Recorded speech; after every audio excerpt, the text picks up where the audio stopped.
The number one thing I tell people on a regular basis is you are overthinking it. I say those words all the time. You are overthinking it. You're overthinking the emails. You're overthinking the messages. You're overthinking the content.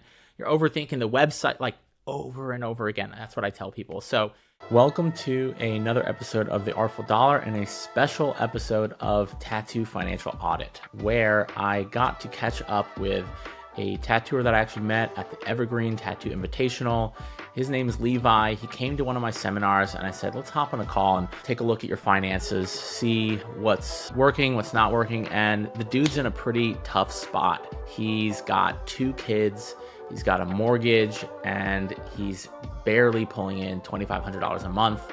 We started to talk about money management, but at a certain point, it's like if your income is just not even breaking even with your bills, then you really have to talk about the next domino, which is marketing and how do we generate more business. And so we talk a little bit about his financial situation, really look at like what's not working about this, but we end up diving more into marketing and coaching around how to leverage the most powerful tool for marketing on the planet right now, which is social media, which is something I know that a lot of tattooers struggle with. And I think this conversation is going to really help any tattooer that is looking to adapt to this new era of marketing. If you look throughout the decades of business, what worked, in the 20s and 30s when radio came out, and then later in the 50s and 60s, television, and then internet and email. Now we're in the social media era of marketing. And what's going to happen in the next 5 years, 10 years, is something else is going to take over. You can almost guarantee that because that's what has happened throughout history. And so tattooers that plan on tattooing for the next 5 to 10 years, you're going to want to learn how to adapt to whatever comes, right? And right now, and for the foreseeable future, it's going to be social media until that next thing takes over. And so this is a conversation of how do we adapt old tattoo marketing tactics to the new era of tattooing. And it's a really good peek. You get to be a fly on the wall of me actually giving some coaching to someone who's in a really tough spot, how to better their situation, book more appointments, and check out this episode. Let me know if it's helpful. Hope you like it. Thanks. You've been tattooing now 3 years. Have you pretty much been making a living fully as a tattoo artist for 3 years? Yeah. Tattooing is my only source of income right now. And, I've been trying to get through day to day on just that. And it's, I'm still trying to figure out a lot of things. Yeah. With how to make money doing it. I mean, you're at the stage in your tattoo career where there's still so much to learn. And I've seen your work. Your work is awesome. For 3 years, I wish I was that good. Thank you. At 3 years. And so you've got some skill, but you're still learning a ton about tattooing, and you're trying to make a living at it. Yeah, how's that going right now? How's it feel at this stage in your tattoo career? It's stressful. Like trying to, learn how to tattoo better and everything, while also juggling, thinking about what I can do to make more money doing it, or, get more clients or get myself out there, while also, coming home and, taking care of the kids and the house and all that stuff. It's a lot to think about, Yeah. and it gives me like a brain fog trying to think about all the stuff. Right. We kind of almost disassociate from it or numb it out. Exactly. How's that going? I mean, is it working for you? I feel like it short term helps me mentally. Yeah. Long term has a more of a negative side effect of, just kind of try to push things off. Most of the time, I have no idea how much money I have in the bank account. I have a vague idea, but I don't know because I just don't want to look at it. And I just don't want to think about it, because if I think about it or look at it, I'm like, well, fuck, I really know where I'm at on that. How many times a week do you check your bank account? Maybe once if I need to know. Yeah. Or if my card gets declined. Yeah. You know what I mean? So do you find that that's like causing a problem because you don't actually know how much money you have? Oh, sure. Because like I'll check it, and then I'll be like, okay, I have however much, and then in my head, I'll throughout the week or however long, I'll try to think about like, okay, well, I bought food or whatever, and I'll be like, okay, well, I have less now, and I try to remember that, and then almost always without fail, I've noticed it. Like I'm trying to pay for something, and my card just gets declined because, oh shit, I have no money and I don't know what happened because some payment went out that I wasn't paying attention to for a bill or whatever. How often does your card get declined like that? You're saying that's like a normal thing? Uh, Somewhat. It's probably once a month, but not. It also depends on the time of the year, whether Sure. yeah, like Yeah. when I'm having a harder time getting clients and stuff like that, happens more frequently. So there's two things, right? And I think a lot of tattooers right now, like the atmosphere seems to be that they're like, I'm not making enough to actually cover my bills. And then when they are making enough to cover their bills, they're not actually saving it away for when things kind of slow down. So, what are you like on average? How much are you making per month right now, do you think? I went through and did a little bit of math, terrible math because I'm bad at it. I'm bad at math too. And I want you to know you do not need to be good at math to be good at money. Yeah. Yeah. And that is a belief. A lot of people think you need to be good at that. And because I'm bad at that, I must be bad at that. I'm still bad at math. Doing numbers in my head, I'm totally fucked. I use a calculator all the time. For sure. Yeah, I looked at my, about average monthly income, and I took for the past like year to date of information that I had and added up, divided, found an Great. average. About $2,257 a month. $2,257 a month. Yeah. And what are your basic living expenses right now? So with mortgage, power, utility, gas for the car, supplies, all that stuff, and credit card bills, I end up being around negative $198 after the month. If I do pay all that off, most of the time that gets, I end up paying for it, after waiting a month or two or whatever, because I just don't have the money. I also hear some very expensive people in the background. Yeah, sorry about that. No, it's fine. You're making it work, and like that's how many kids do you have? Two. So I have the one you just heard is he's turned 1 in February, and then I have another one who's staying with his grandma because he's a little crazy, and I don't want him interrupting this. He's 4. Sure. Yeah. Yeah. So there's a lot of responsibility on your back. Mm-hmm. And so right now we've been a net negative. Yeah. So let's talk about that, because it's one thing to manage money, but if we're just straight not actually making enough, what is your marketing for your business? How do you stir up business? I rely a lot on just being lucky enough to work at a shop that I work at, that it's it's the oldest shop in town, and I feel bad that I rely so much on that, but we have like flash sale events and stuff like that, and then also I'll post on like community Facebook pages, so like Springfield community's Facebook page with the town where the shop is, I'll post availability and all that stuff, and then just posting on Instagram like, oh hey, there's a tattoo I did, come and get more. So all right, come get more, come buy my thing. So one thing that is just important to look at, like, and I'm curious how many clients are you getting from social media, from Facebook posts, like in a month? How many are you getting? If I'm lucky, if it works out, 1, maybe 2 per month. Yeah, maybe. Okay. So these strategies are not reliable strategies. No. It's the only thing that I know has some kind of good feedback, Yeah. So, because I guess I'm kind of like worried that if I try something different, it's going to be a waste of time or, money or whatever. And yeah. But isn't what you're doing right now kind of a waste of time? Sure. Yeah, I guess. Like, if we're really honest with ourselves, it's not turning into the result that we want. Yeah. And so one thing that a lot of tattooers and people in general don't get is that Instagram, while it is one of the best places to get clients and make sales for any business. It's not a selling platform. It's not why people come onto the platform. They don't scroll through Instagram to shop. And so when we're particularly just posting tattoos, it's as if we are a business that has a product and all we're doing is posting our product on social media over and over again.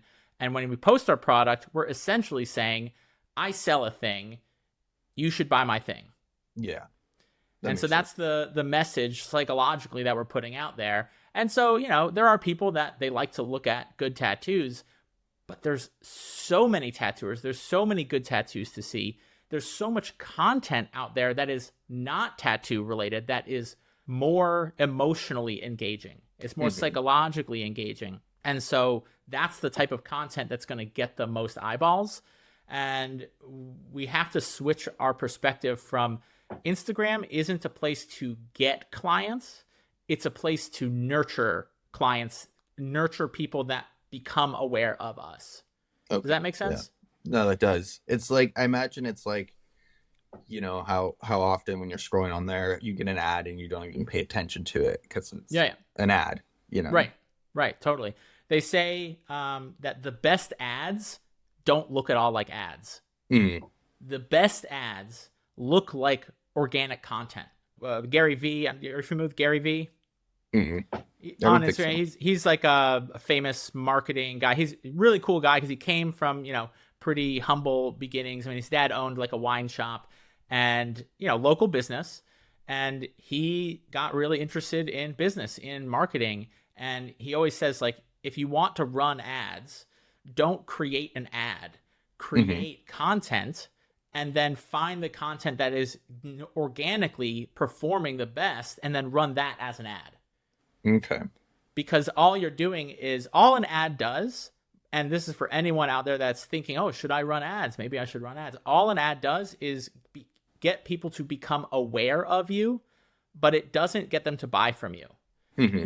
And so if we want to like dive into your marketing and your marketing strategy, you want to think about the way people go from awareness to booking an appointment. They talk about it like a funnel. And so at the top of the funnel is people becoming aware of you. But then what gets them to actually book an appointment? So they need to, you need to nurture that relationship. And so after they've become aware of you, we need to really resonate and like build trust with that person. And that's the purpose of content. Would you say you've tried or attempted to make content that is beyond just posting tattoos? Not really. I mean, sometimes in like the Instagram stories, I'll post more, less just tattoos or whatever. I'll post something, silly or whatever, or something we're doing around the shop that isn't necessarily directly related to a tattoo. Sure. But that's about the extent of it. Would you say that's very common among the tattooers that or work around? That's pretty much what they're doing as well? Sure. Yeah, pretty much. Yeah. Is it working for them? I don't know. It's hard to tell. I don't think so, but a lot of I don't know. But we keep doing it. So. Yeah, they keep doing it. Yeah. Yeah. So if anyone's listening to this, we keep doing this strategy that doesn't really seem to be producing the result that we want over and over again. And there was a coach that I worked with a long time ago. She said this brilliant thing. She's like, the difference between rats and humans is that if you take a rat and you put it into a maze and you put cheese in the maze, the rat will eventually find the cheese, right? And now if you take the cheese away, the reward, the rat will keep running to that spot where the cheese was, even though the cheese isn't there. The difference between rats and humans is that eventually the rat will stop running to that spot. The rat will look for other things that will get them the result they want. Human beings, for some reason, we will keep running to the same spot over and over again, even though there's no cheese. Yeah. And that's really what I see happening in terms of marketing in general in the tattoo industry is these things that where the cheese used to be, the things we used to do to get the cheese no longer work. And we just keep running. We keep doing a tattoo raffle, or we keep handing out a couple business cards, or, we keep posting on Instagram the way we used to, because it did get us cheese back then, right? When Instagram was in the earlier days.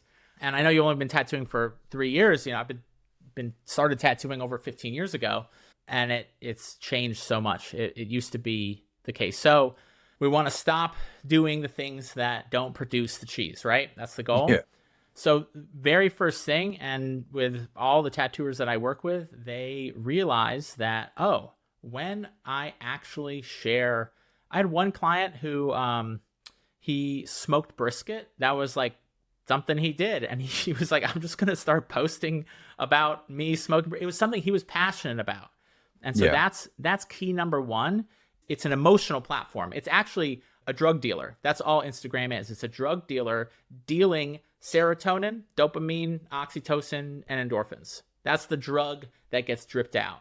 And people are on there scrolling. And if within 3 seconds, they don't get that neurotransmitter, that drug that they're looking for, what are they going to do? They're going to keep looking. They're going to keep scrolling to get that drug.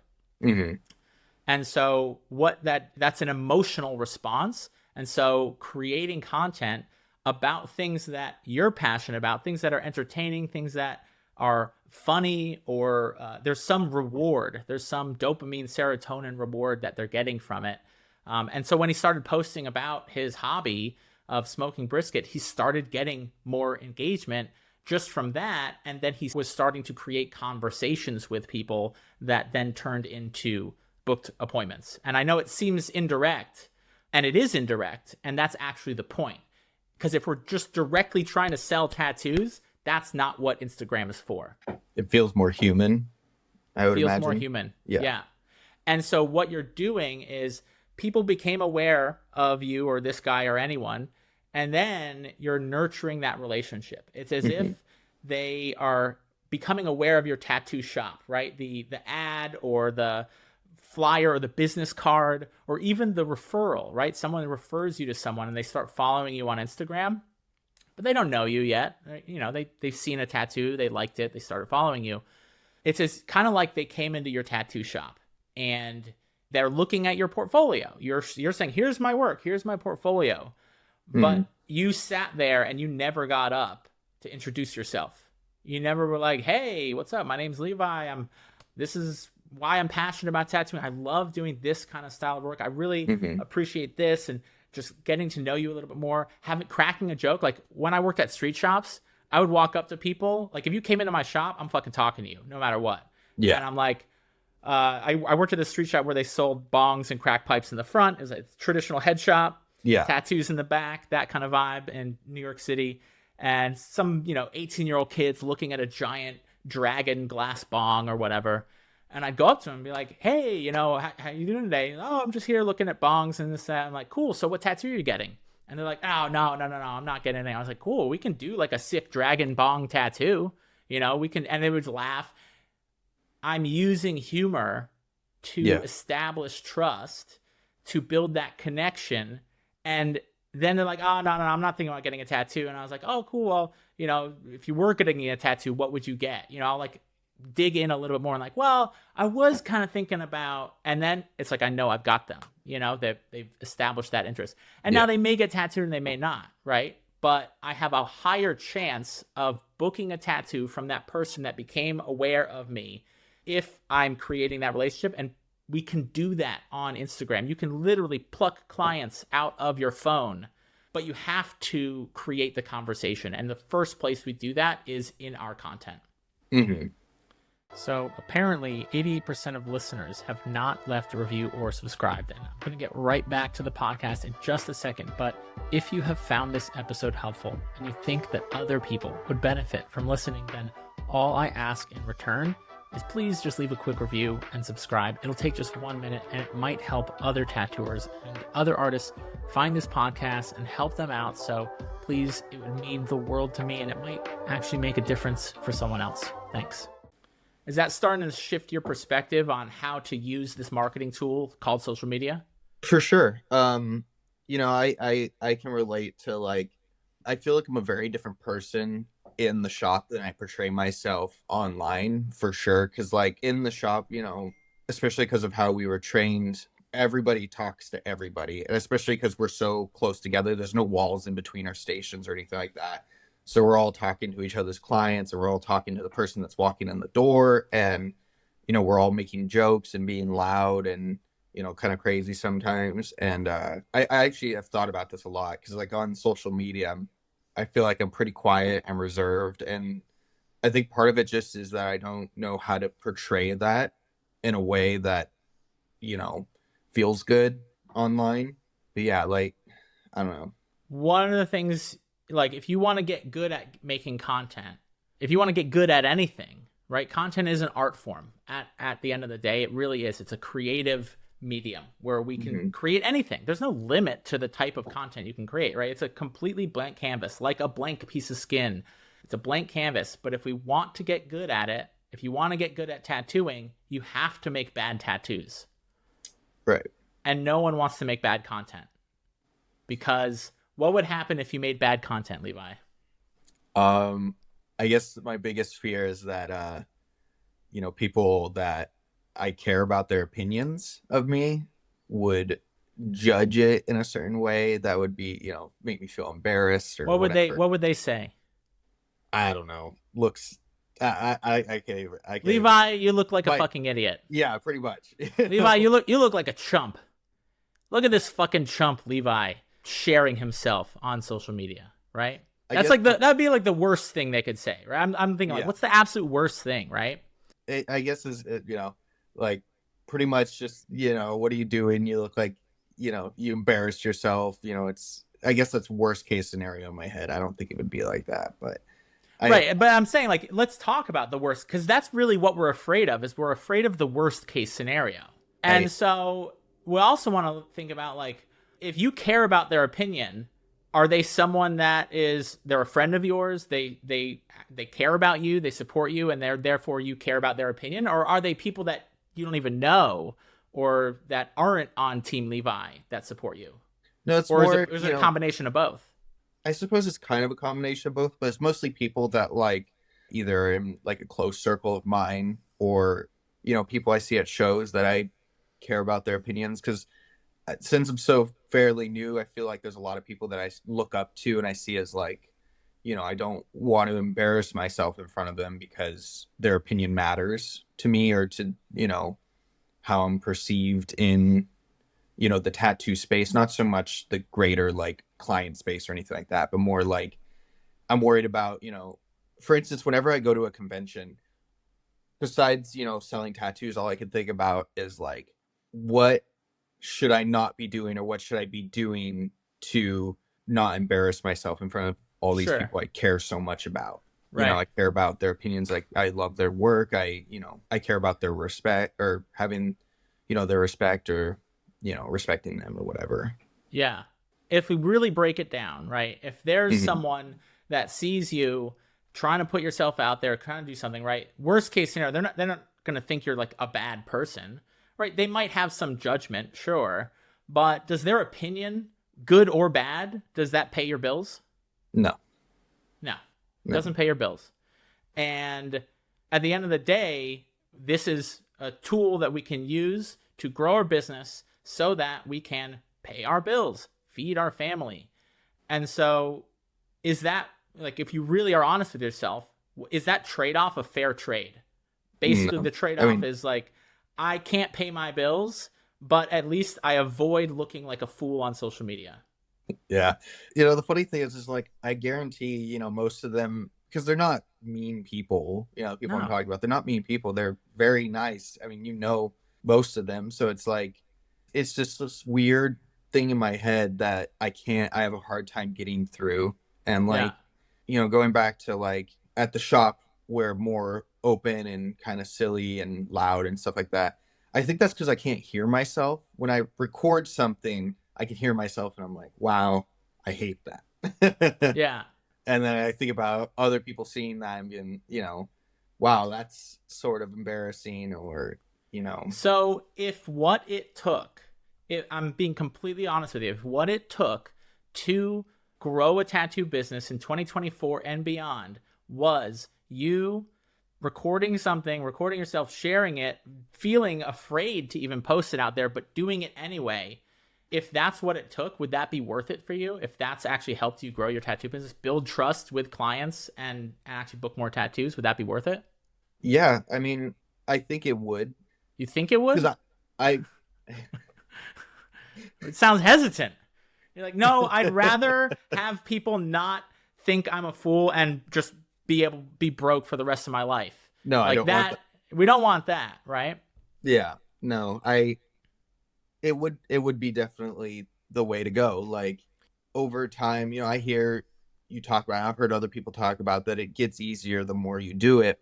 And it's just taking that first step. And I've been brainstorming ways, because we talked in the past about stuff like this. And I've been brainstorming ways that I could make that first initial step and feel as comfortable as possible. And I don't know if that's possible to feel comfortable making that Yeah. first step. Let But me help you out it's here. Let me help you. Stop thinking about it. I'm dead fucking serious about it. Stop thinking, because you're overthinking it.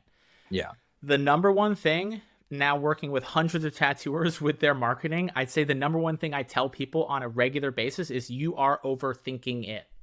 I say those words all the time. You are overthinking it. You're overthinking the emails. You're overthinking the messages. You're overthinking the content. You're overthinking the website, like over and over again. That's what I tell people. So you're overthinking it. How I got comfortable, because I wasn't comfortable making content in the beginning. Believe me, I was terrified. Like, think about it. 4 years ago, when I started making financial content on Instagram, I used my tattoo account to do it. And I knew I had other tattooers following me, and I knew other tattooers would see it. I was making it for them.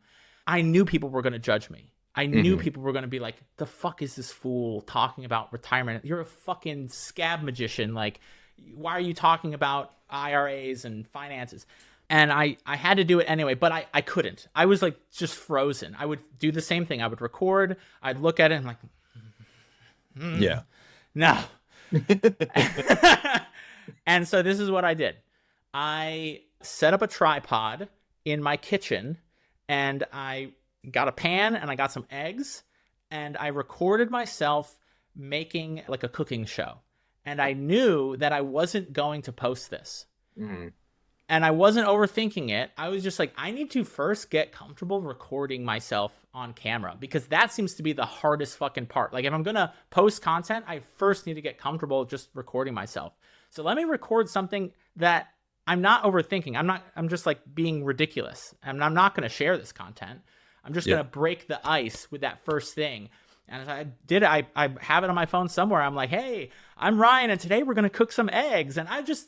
And now, even just hearing myself say that, like, that's horrible content. Like, even the way I sound fake. I sound stupid, because we have this idea in our head of how we're supposed to sound when we make content. When you're at the shop just having a good time with other artists, you're not thinking about how you should sound. You're just being yourself. But for some reason, when we go to make content, maybe it's because we've seen all this other ridiculous content that is honestly, in my opinion, just fucking absurd and horrible. We like put on that content voice, or we think we have to talk in a certain way. And in my experience, you kind of have to go through a phase in content creation where you don't really sound like yourself. And you have to post it anyway. You have to do it anyway, because if you don't, you will never get to the point where you're just being yourself. And if you scroll down on my Instagram page, you scroll way down to like 2020, 2021, you'll see my early content is horrible. It's fucking terrible. And I had to post 100 pieces of content that I was uncomfortable, but it got easier every time, and I got better at it. And the most important thing with content, it's not quality, it's not quantity, it's consistency. That's the most important thing. So my advice to you is make it, whether you're scared to do it or not. And they say, fear is pissing your pants and courage is pissing your pants and doing it anyway.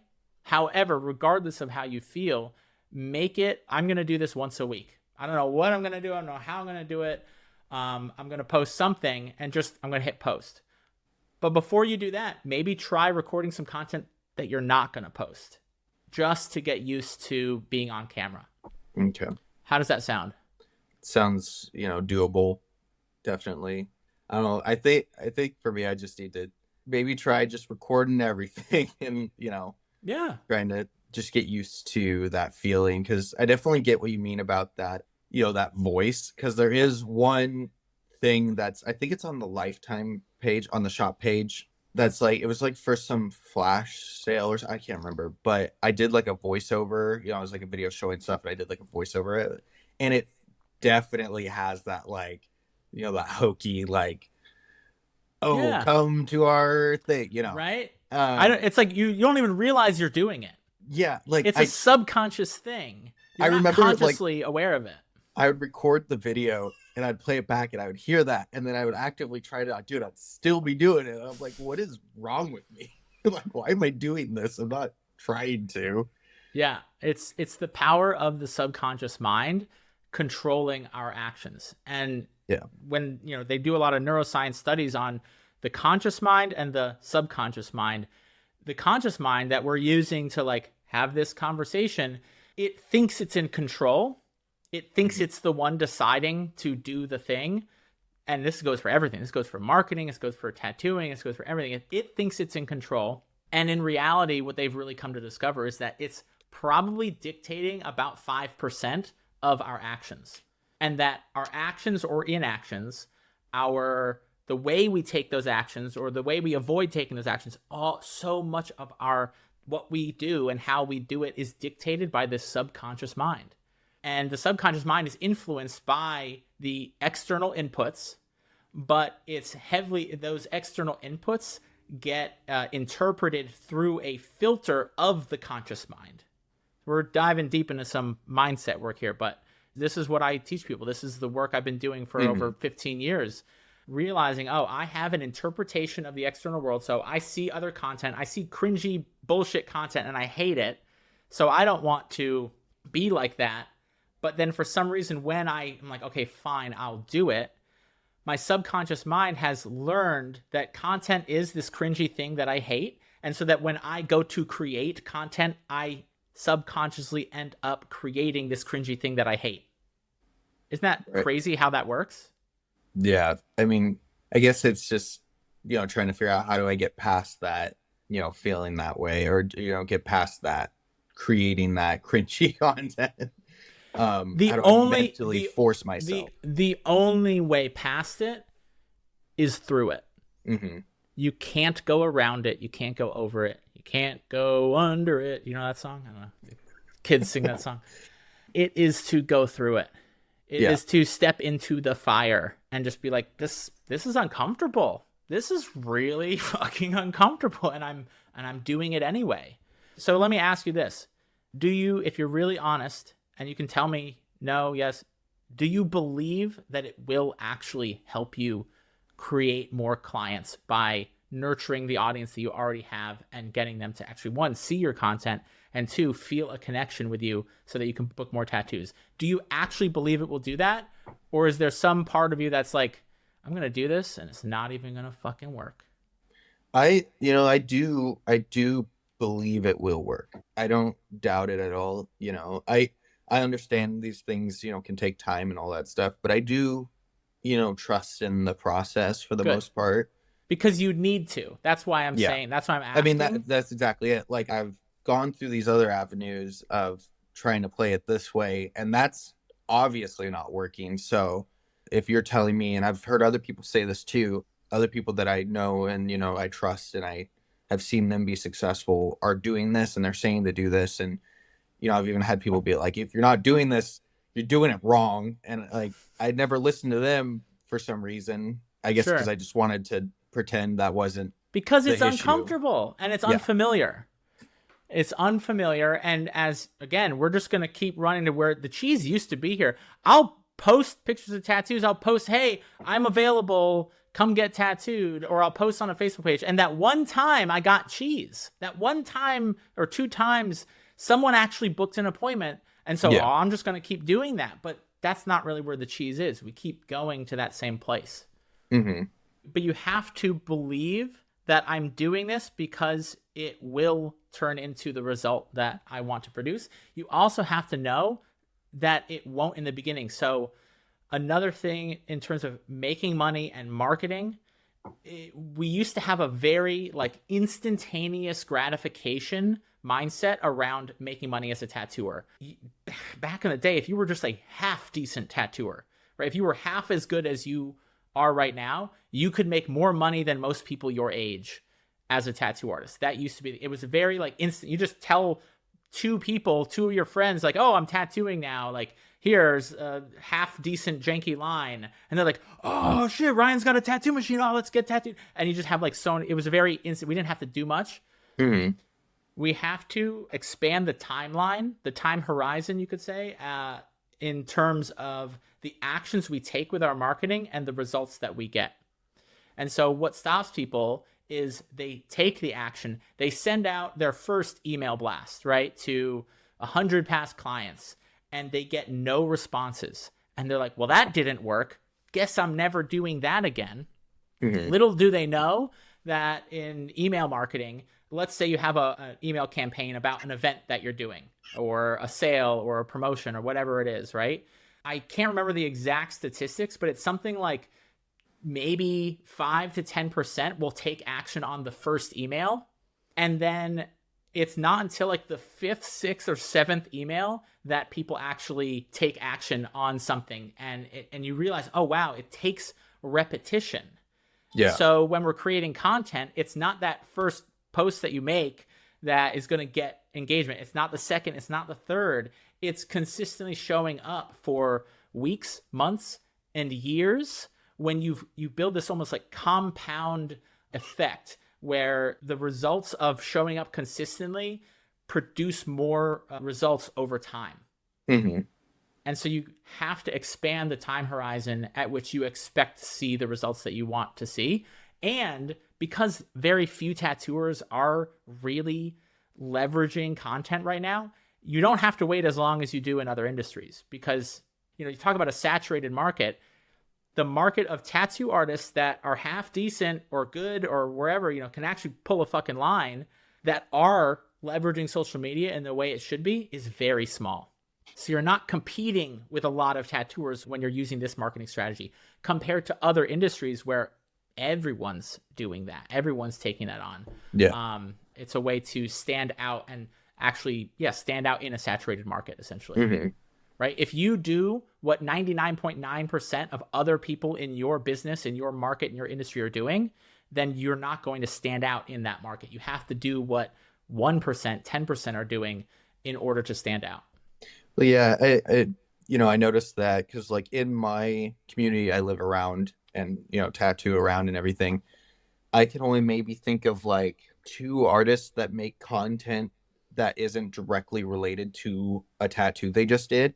And one of them works at our other shop and is brand new at tattooing pretty much. And she's constantly making, doing the TikTok trends or whatever. And like, even though it's not related to tattooing, it's still like, I imagine getting her outside that comfort zone and doing that kind of stuff. And I'm like, this stuff's silly, but like, she asked me to be in one of her videos when we were at Evergreen. And, I was like, no. And, she eventually talked me into it.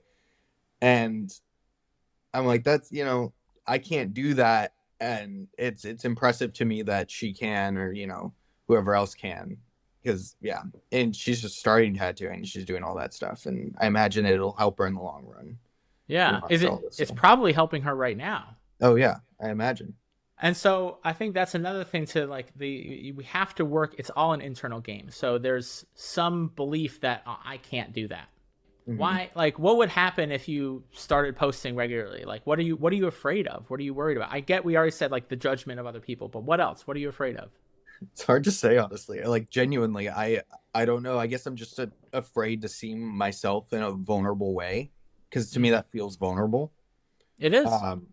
And I think that might be like the biggest part of it. If I'm really trying to dig deep about how I feel on it, is that like anything that I guess makes me feel vulnerable outside of people that I trust is very scary. Like doing this, what we're doing right now is absolutely terrifying, because I don't know why. Like, I mean, I don't care about what the general populace, the general tattoo populace thinks about me.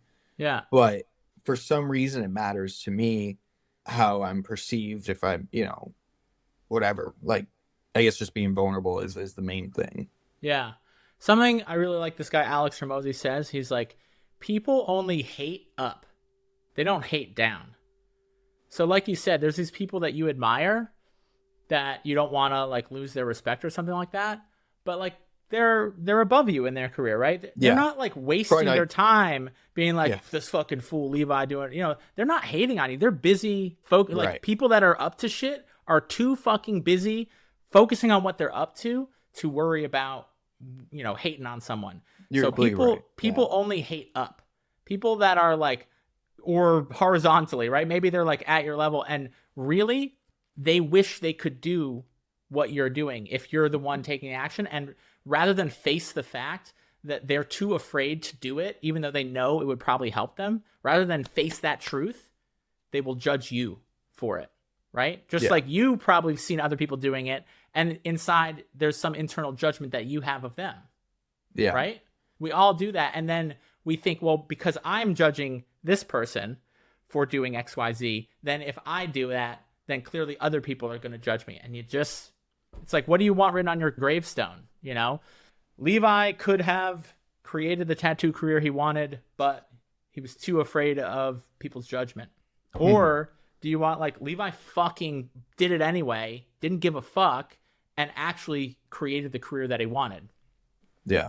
I'm going to get right back into it, but real quick, I wanted to let anyone who's feeling uncertain about your financial future know that one, you are not alone. I speak to hundreds of tattooers and artists, small business owners all around the world every year, and it's very common to feel overwhelmed, confused when it comes to saving, investing, taxes, and all that stuff.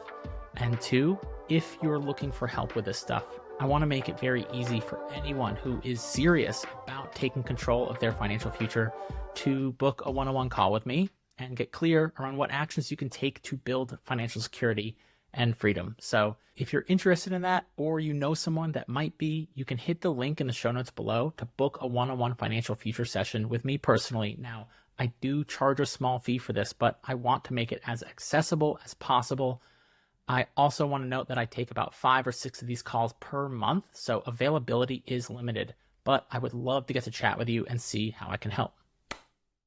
So I'm actually glad that we ended up talking more about social media and marketing. Like I don't never know where these conversations are going to lead, but I see that right now, that's one of the biggest areas for you is like, if we're not pulling in the amount of money that we need to pull in, yeah, managing money is going to be helpful, but it's not the big domino right now. I'm always looking for what is the big domino in my or anyone's financial situation that I need to move that domino first so that I can move all the other dominoes. And right now for you, it's generating more clients. Yeah. I completely agree. I would say the number one thing is content. The other thing is like, yes, if you want to reach more people, content can do that. It definitely has the ability to do it. Again, you have to be consistent with it, but there are plenty of other ways. I mean, I don't know. I know your shop probably does some local marketing, right? Yeah. Yeah. What does that look like for the shop? Do you know like what they're doing?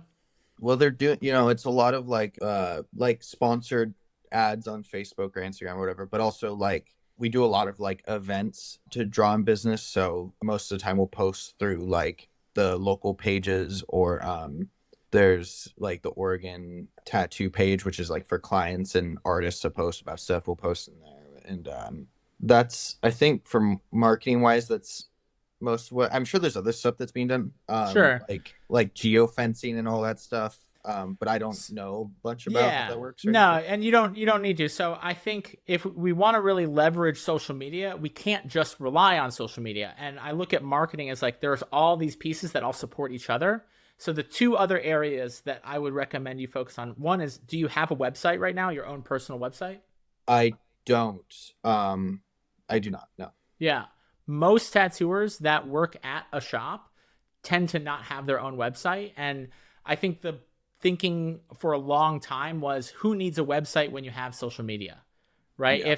If all a website is a portfolio of your work and you have that on social media, then what's the point of a website? But having a website that is search engine optimized with location specific keywords, right? So you're out in Oregon, your specific town, your specific location, and then having copy, so copywriting, all marketing, by the way, everything, every last bit of it, it's all communication. It's all words. It's words delivered in one format or another, right? So if you're talking about a website, it's words that are going to be searched, most common types of keywords. Maybe you can focus on a specific style of tattooing, or you're just talking about tattooing and you're talking about it in relation to your local area. You can go on like Google keywords. You can just look up like what are different keywords that people are ranking for in your area. So like, I'd look up tattoo New York City, right? And then I'd find different search terms that are related to tattoo New York City or tattoo Brooklyn, New York. And then I would use those terms in my website. A great way to do that is write a blog post, write an SEO optimized blog post. And I know a lot of tattooers are like, oh, I'm not a writer. I'm just a tattoo artist. I don't want to have to make content. I don't want to have to fucking write. It's like, hold on. Is tattooing your hobby or is tattooing your business? Right. Honestly, like creating a blog post sounds a lot less scary than, creating a video. So I'm like, sure, let's do that. But here's the thing. That isn't, it will build some trust. It will build some nurturing. Yeah. But really the only reason you're doing that blog post, most people will not read that whole blog post. Sure. Yeah. But they might be searching for a key term or, a search term that then brings up that website, your website, that they then go to your Instagram. So the whole point, in my opinion, of a website, you can submit booking forms through it. And I think you should make it very easy for people to submit a booking request form through your website. Make it easy and obvious. In all of the pictures of your tattoos, you can put meta descriptions inside of each image so that the images themselves come up for certain key search terms. So floral tattoo or fine line tattoo or whatever style of tattooing is actually inside of each image on the I never website. Thought about doing that. Most people don't. I'm going to give you all right, this is a secret hack that I learned from one of my clients. He was like, you know how I get clients off of the internet? He's like, I use Reddit. And I was like, what the fuck are you talking about? He's like, I go to local Reddit pages, like local subreddits about his local area, and he posts about being a tattoo artist in that local area. And he makes sure to use key terms of that local area, because anytime you're searching for whatever search term, what's the first thing that comes up? Reddit. Right. He said he gets clients off this very easily. It fucking blew my mind. It actually when he makes sense. It makes so much sense. Well, I was shocked because the community around tattooing on Reddit, like there's tattooing pages and stuff like that, but most of it's client based.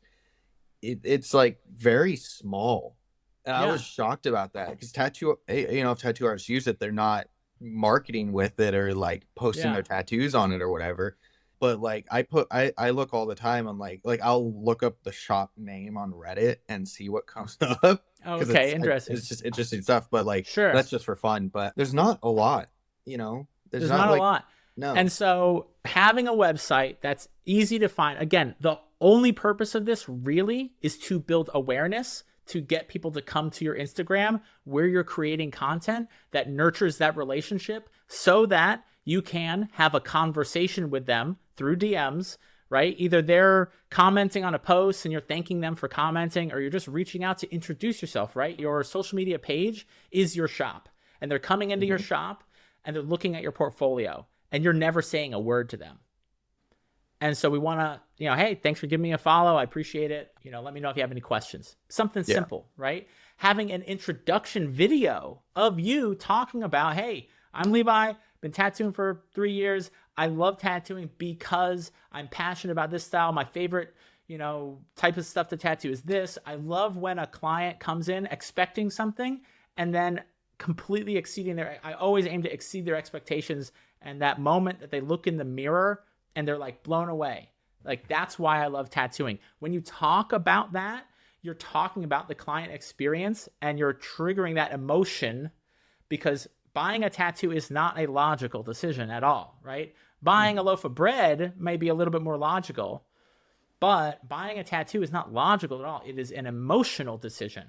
So we need to trigger the emotion on social media to get them, oh, and when you talk about that experience, why you're passionate, you share the emotion that you have for tattooing. If they get infected with 1% of the passion that you have for your work, then you've done your job. Does that make sense? Yeah. And so then we're having calls to action on our posts where we're saying, hey, comment, let me know what you think about this, or here's my question, do you ever think about this, or whatever it is. They comment, then you can have a conversation there. You can shoot them a DM. But the whole point of social media is not to just make media and post media. It is to be social, to have a conversation. That's what the platform is designed for. In fact, Meta did a study on what part of Instagram does the general public spend the most time in, right? Is it on the explore page? Is it looking through their personal feed? Is it looking through their stories? Mm-hmm. They found that people spend the majority of their time in the DMs. It's That's funny. crazy. It's crazy. You wouldn't think that. No.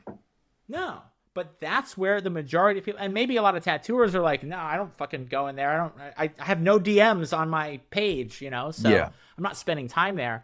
But that's where the people are. That's where your clients are spending their time. So have a conversation with people. No, that makes sense. That's how this works. All right. Do you see how I'm breaking down the whole marketing funnel now? Yeah. And now this process takes, on average, to go from awareness to booked appointment, on average takes 3 to 6 months. Mm-hmm. And so if we're building awareness, but we're not actually nurturing that relationship and creating those conversations, they're not going to make their way down the funnel. They're just going to stay at the level of awareness, and they're never going to ever, maybe you get lucky and you get that one person that, there will always be some people that will make their way down the funnel. But if we want to really nurture, a coach that I worked with, he talked about it like, you don't want to find clients, you want to build clients. You want to create clients. That's what your marketing is doing. You are building buyers, is how he put it. And I really liked that way of thinking about it. It's a very different way than like, oh, I just want people to find me and I'm just going to do good tattoos and, they'll find me and we'll do a tattoo, Yeah. So that's online awareness. And then local awareness. I mean, the best ways that I've found are really having consistent like flyering, going into businesses. I will walk into a local business, a coffee shop, and say, hey, do you mind if I leave some flyers here? We're doing an event in 2 weeks. We're raising money for this charity. And so the other one is fundraisers. When I first started my private studio, I was doing a fundraiser pretty much every single month for a different charity, and I would promote it. And that was how I grew a lot of clients. This is, this was like 6-7 years ago, but it was a private studio in New York City that I didn't have any walk-in traffic. And so that's what I did. I relied heavily on fundraisers, and it was one of the best strategies that I could recommend. So, but I would put out local flyers. I would promote it on social media. I would build as much awareness to get people in, to build trust. And then I would get a ton of clients from that. Yeah, that makes a lot of sense. We've been thinking about trying to do more events and like not only just like having a regular flash or whatever, but like having it be an event because we know people, we can have food trucks, all this stuff. And, for some reason, it's hard for us as a group to take that step in the shop. So why can't you just do it? That, you're right. Or why can't you rally the troops? You have to be a leader, right? Every tattoo artist has the ability to be a leader among their friends. And a real leader doesn't lead from the front. A real leader leads from the back and builds everyone else up and inspires everyone to be leaders themselves. Mm-hmm. And so just because you've been tattooing for 3 years and maybe they've been tattooing for 5 or 6 or 10 years doesn't mean that you can't actually step into a leadership role and support them in a way where everybody wins. So Levi, here's what we're going to do.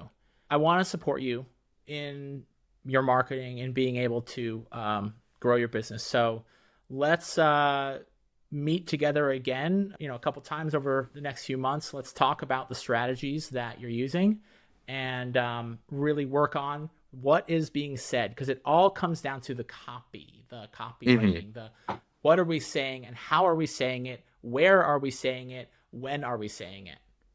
That's mm-hmm. it. What are we saying? How are we saying it? Where are we saying it? And when are we saying it? A lot of the time people in terms of when are we saying it, they're saying it once and then they're not saying it again. Yeah. And like I said, that fifth, sixth, seventh email, sometimes that's the one that gets people to take action. Actually, most of the time that is. So we can't just do it one time, two times and expect. It's about building a consistent habit around marketing. And that's what's going to move the needle. Does that sound good to you? Yeah, that sounds great. Awesome. I appreciate it. What would you say just out of this conversation today? Like, what is your number one takeaway from this conversation? I guess to just, part of it is having, more confidence in myself and my abilities to put myself out there is super important. That's, a big thing for me that I feel like I got from this, is just how important that really is, and how much what I am doing isn't working. So I need to figure it out, or else, I'm going to be in trouble. Yeah. And I think that's, really important to focus on for me. Yeah. And you're not doing this for you. You're not doing it for the other tattooers that might think or anything, right? You're doing it for that kiddo in the back there. You're doing it for your wife. You're doing it for all y'all's future. Exactly. And when you take that perspective and you realize, like, all right, marketing is just a skill like any other skill. And how do we develop a skill? We develop it through practice. And honestly, the best way to learn, right? The best way to learn a tattoo is you get an apprenticeship. You learn from someone. And so I want to guide you and show you how we can use these different marketing strategies to support each other and build a pool of potential clients that we're always nurturing constantly. It's like massaging them down the funnel into the buying box, as they put it, like that place where they're ready to buy, they're ready to work with you and book that appointment. Yeah. So awesome, dude. All right. Super stoked to get to work together, and me too. We will talk soon. All right. Perfect. Awesome. Thank you. Thank you, dude. All right. If you found this episode helpful, one of the best ways for you to help other artists is to share this episode. Leave a review and subscribe. It helps other people find my channel, and you never know what a difference it might make for someone else. Plus, I will forever be grateful for your support. So I just want to say thank you and have a great rest of your day.